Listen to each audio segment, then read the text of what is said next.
Hello, good morning friends. তোমাদের সাথে আবার এক নতুন ব্লগ নিয়ে চলে আসলাম।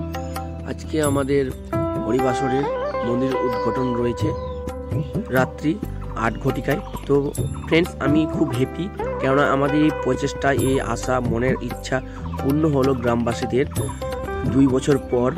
এবং ফ্রেন্ডস, সন্ধ্যাবেলা আমাদের মন্দির উদ্ঘাটনের সকলকে জানাই শুভেচ্ছা ও শুভ নববর্ষের অগ্রিম শুভেচ্ছা। তো ফ্রেন্ডস, কেননা এই মন্দির তৈরি করতে আমাদের অনেক পরিশ্রম করতে হয়েছে এবং শেষ পর্যন্ত আমরা সফল পেলাম। এবং কীভাবে আমাদের মন্দির তৈরি করেছি এবং কীভাবে আমাদের হরিবাসর উদ্বোধন হয়েছে তা এই ভিডিওর মাধ্যমে আলোচনা করব। তো চলো আমরা ঘুরে আসি এবং দেখি।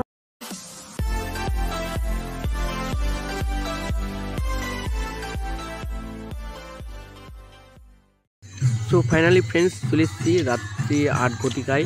বাড়ি থেকে বেরিয়ে চলে আসলাম হরিবাসর মন্দিরের দিকে। তো দেখতে পাচ্ছ সকল গ্রামবাসীরা একত্রিত হয়ে জয়গান গাইছেন, হরিনাম করছেন। তো আমরা একটু এগিয়ে যাব মন্দিরের দিকে, তারপর সেখানে গিয়ে দেখব কি কি আয়োজন হয়েছে আজকের মন্দির উদ্বোধনে।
সো ফ্রেন্ডস, তোমরা দেখতে পেলে গ্রামবাসী সব একত্রিত হয়ে মন্দিরে উদ্বোধনের জন্য হরিনাম গিয়ে সংবর্ধনা জানালেন।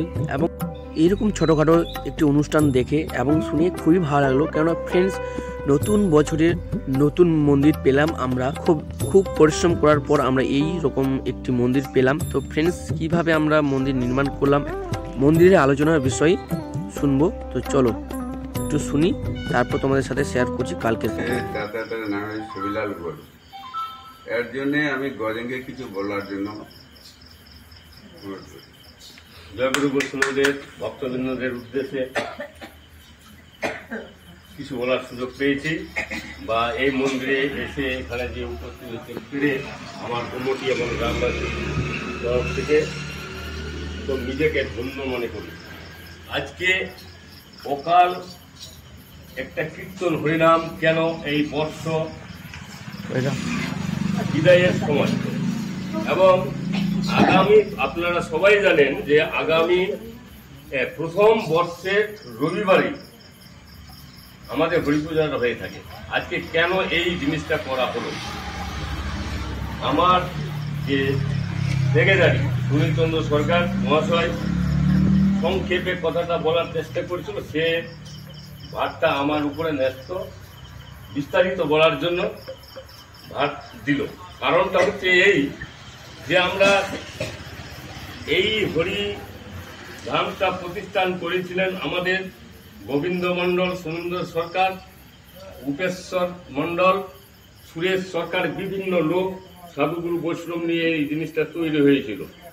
তারা বিভিন্ন কারণে লিপ্ত হওয়ার পর, গত হয়ে যাওয়ার পর এখানে কিন্তু আমাদের অর্থনীতিটা খুব দুর্বল হওয়ার পর কিন্তু অর্থ অভাবে বহুদিন সুনীলদার নেতৃত্বে আরো অন্যান্য তার সহকর্মীর নেতৃত্বে ক্ষুদ্র ক্ষুদ্র চান্দা নিয়ে সামান্য একটা ঘর তৈরি করার প্রতিষ্ঠা করতে পেরেছিলাম। যে আমরা সম্পূর্ণ করতে পারছি না, বয়স আমাদের চলে যাচ্ছে এবং সবাইকে আহ্বান করা হচ্ছে ভক্তবৃন্দদের যে এখানে এসে এই নাম কীর্তন সংগীত মন্দিরে এসে আপনারা সহযোগিতা করবেন। তার সামান্য জিনিসটা অসম্পূর্ণ থেকে যায়।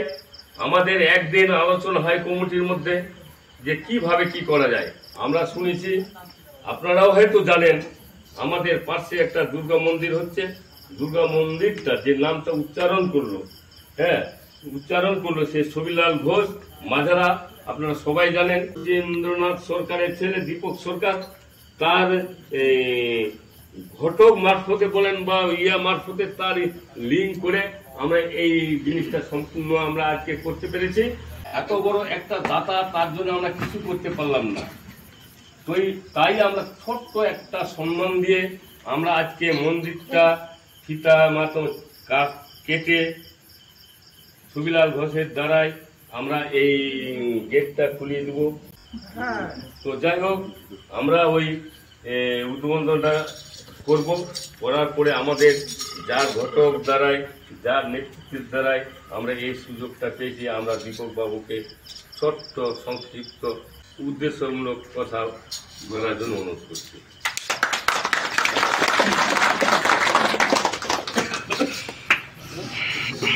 এই নববর্ষের আগাম শুভেচ্ছা আমি প্রত্যেককে জানাচ্ছি। বড়দেরকে প্রণাম জানাচ্ছি, ছোটদেরকে ভালোবাসা জানাচ্ছি।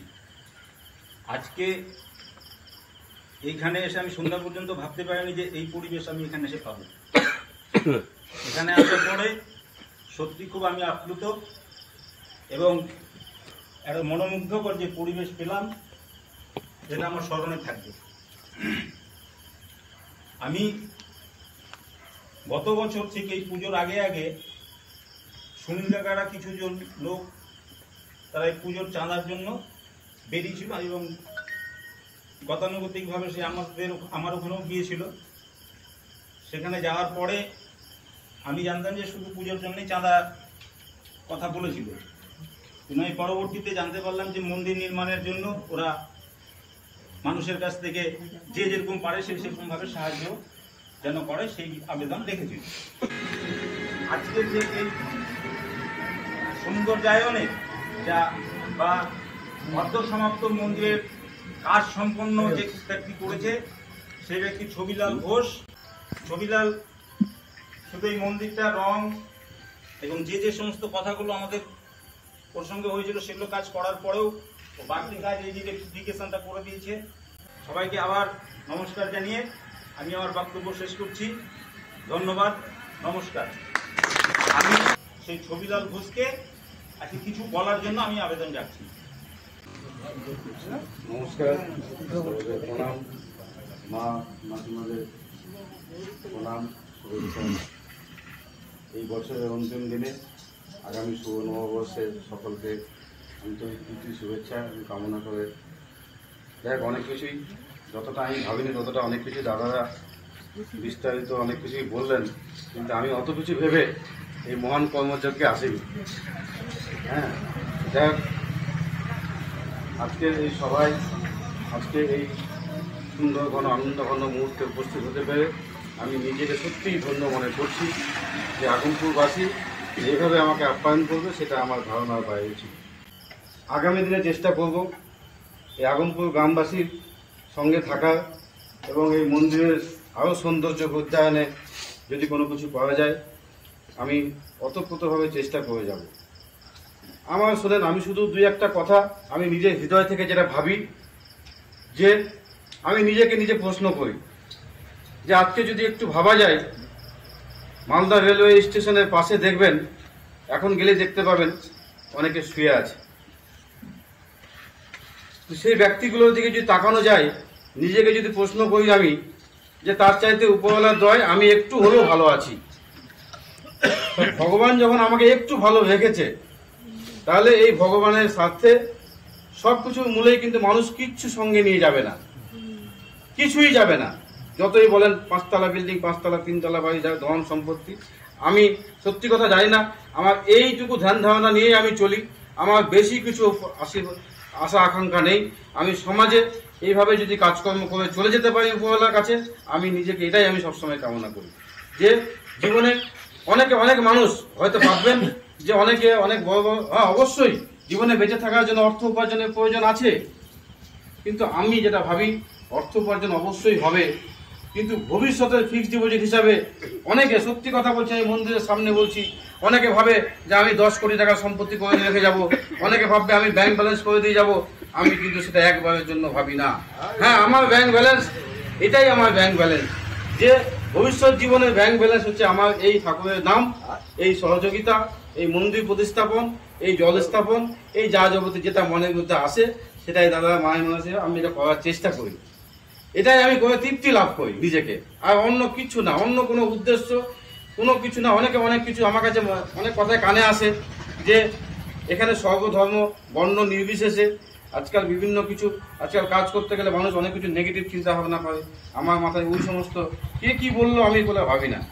তো যাই হোক, আমি নিজে আপনাদের সঙ্গে থাকতে পেরে, আর এই মন্দির কমিটির সুনীল দা, যোগেন্দা থেকে, গজেন্দা থেকে, বা আপনারা যেভাবে এই কাজে সহযোগিতা করেছেন, তো কমিটির প্রতিটা লোক সত্যি দেখলাম যে প্রথম দিন থেকে যে সহযোগিতা কাকে বলে সেটা আমার খুব উপলব্ধি হয়েছে।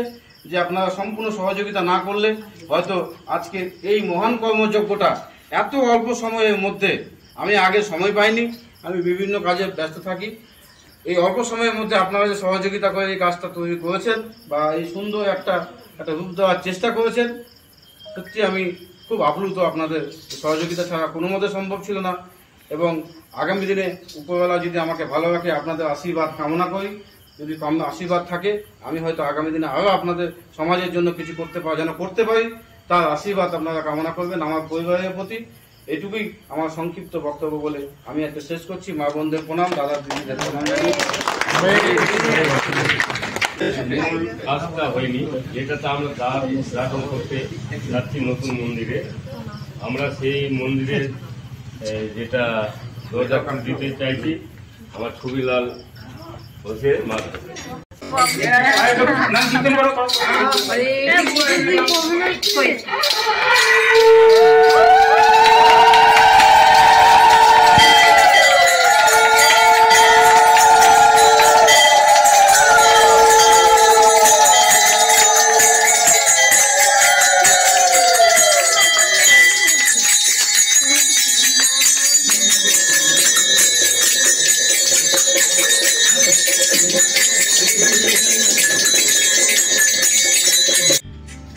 সো ফ্রেন্ডস, সকলকে শুভেচ্ছা জানাই আমাদের হরিবাসর মন্দির উদ্বোধনের জন্য।